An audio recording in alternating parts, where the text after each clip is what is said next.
आजू गगन सो शशि उतरल अच्छी छिटकल पूर्णिमा के चांद। आजू गगन सो शशि उतरल अच्छी छिटकल पूर्णिमा के चांद। सखी सब बउआ के करियन चुमौन, सखी सब बउआ के करियन चुमौन, सखी सब बउआ के करियन चुमौन।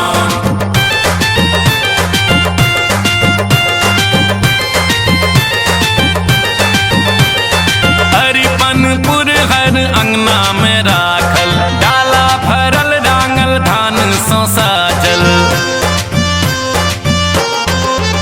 हे अरिपनपुर हर अंगना में राखल डाला भरल डांगल धान सो साजल। डाला भरल डांगल धान सो साजल। वेदक मंत्र महान सखी सब बउआ के करियन चुमौन, सखी सब बउआ के करियन चुमौन, सखी सब बउआ के करियन चुमौन।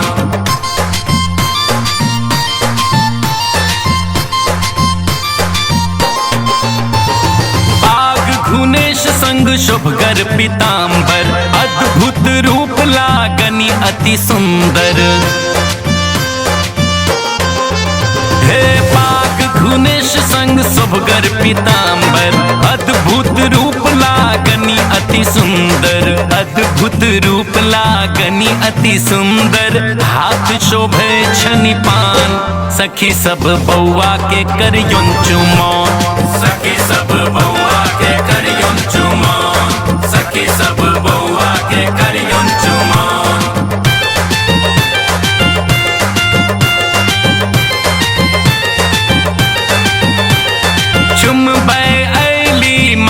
कौशल्या मंगल गीत गावती सब सखिया।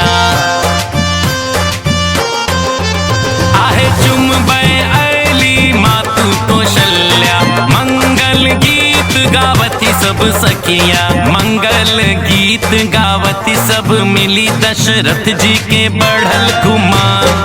सखी सब बउआ के करियन चुमौन, सखी सब बउआ के करियन चुमौन, सखी सब बउआ के करियन चुमौन।